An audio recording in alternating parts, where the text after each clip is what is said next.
তিন এলাকায় চালু হতে যাচ্ছে বাংলাদেশ প্রকৌশল ও প্রযুক্তি বিশ্ববিদ্যালয় বুয়েটের তৈরি ই রিক্সা। এলাকা তিনটি হলো উত্তরা, ধানমন্ডি ও পল্টন। পর্যায়ক্রমে আরও বিভিন্ন এলাকায় এটি চালু করা হবে।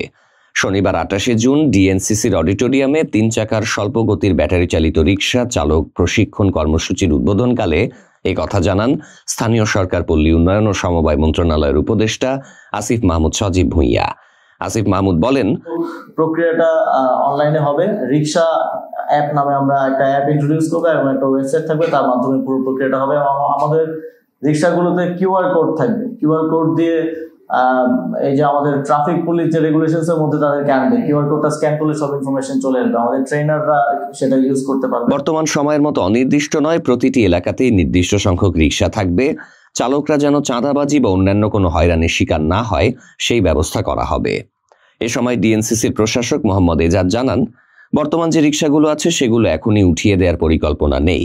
ওই রিক্সার পাশাপাশি নতুন ই রিক্সা চলবে, ধাপে ধাপে পুরনো রিক্সা কমিয়ে আনা হবে। চালক প্রশিক্ষণের বিষয়ে অনুষ্ঠান থেকে জানানো হয়, স্থানীয় সরকার বিভাগের তত্ত্বাবধানে ও ব্র্যাকের সহযোগিতায় ঢাকায় ব্যাটারি চালিত রিক্সা চালকদের প্রশিক্ষণ কার্যক্রম শুরু হচ্ছে। এই উদ্যোগের আওতায় প্রথমে মাস্টার ট্রেইনার গড়ে তোলা হবে, যার পরে মাঠ পর্যায়ে চালকদের প্রশিক্ষণ দেবেন। মাস্টার ট্রেইনার তৈরির লক্ষ্য যুব ক্রীড়া মন্ত্রণালয়ের অধীন যুব উন্নয়ন অধিদপ্তর এবং বৈষম্য বিরোধী ছাত্র আন্দোলনের সঙ্গে যুক্ত শিক্ষার্থী, যুব মহিলা ও পুরুষদের মধ্য থেকে 200 জন এবং ঢাকা মহানগর পুলিশ ডিএমপি থেকে 100 জন সহ মোট 300 জন প্রশিক্ষণার্থীর তালিকা প্রস্তুত করা হয়েছে। উদ্বোধনকালে ঢাকা উত্তর ও দক্ষিণ সিটি কর্পোরেশনের নির্ধারিত 10টি ভেন্যুতে প্রথম পর্যায়ে 200 জন মাস্টার ট্রেইনারের প্রশিক্ষণ দেয়া হবে। আগামী জুলাইয়ে অবশিষ্ট 100 জনের দ্বিতীয় পর্যায়ে প্রশিক্ষণ সম্পন্ন করা হবে। প্রশিক্ষণ শেষ হলে এসব মাস্টার ট্রেইনার মাঠ পর্যায়ে ই রিক্সা চালকদের প্রশিক্ষণ দেবেন। এছাড়া ইতোমধ্যে 3 চাকার স্বল্পগতির ব্যাটারি চালিত রিক্সা স্ট্যান্ডার্ড মডেল ডিজাইন ও স্পেসিফিকেশন অনুমোদিত হয়েছে। এই মডেল সংক্রান্ত তথ্য ঢাকা উত্তর ও দক্ষিণ সহ দেশের সব সিটি কর্পোরেশনে পাঠানো হয়েছে, যাতে ভবিষ্যতে প্রয়োজনীয় পদক্ষেপ নেওয়া যায়। অনুষ্ঠান থেকে জানানো হয়, ই রিক্সা চলাচলের জন্য নীতিমালা তৈরি হয়েছে, যা সিটি কর্পোরেশন এলাকায় 3 চাকার স্বল্পগতির ব্যাটারি চালিত রিক্সা চলাচল প্রবিধান 2025 নামে পরিচিত হবে। এই নীতিমালায় বিভিন্ন ধারা উল্লেখ করা হয়।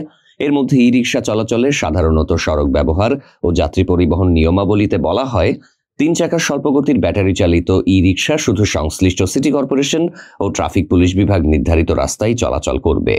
এছাড়া হাইওয়ে, এক্সপ্রেসওয়ে বা এলিভেটেড এক্সপ্রেসওয়ে ও বাস চলাচলের সড়কে এই ই রিক্সা চলাচল করবে না। সিটি কর্পোরেশন ও সংশ্লিষ্ট ট্রাফিক পুলিশ বিভাগ অনুমোদিত নয় এমন সড়কে চলাচল করবে না। ফুটপাতে চলাচল কঠোরভাবে নিষিদ্ধ। ই রিক্সা চালকরা সর্বদা বাম লেনে চলাচল করবে এবং যানজট সৃষ্টি করা থেকে বিরত থাকবে। চালকদের ড্রাইভিং করার সময় মোবাইল ফোন ব্যবহার নিষিদ্ধ এবং জরিমানাযোগ্য অপরাধ। সিটি কর্পোরেশনের নির্ধারিত এলাকার বাইরে ই রিক্সা চলাচল করবে না। 2 জনের বেশি যাত্রী বহন কিংবা অতিরিক্ত ভার বহন করবে না।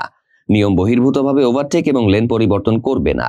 ই রিক্সায় উচ্চ শব্দের হর্ন, বিশেষ করে 40 ডেসিবলের ওপর হর্ন বাজানো যাবে না।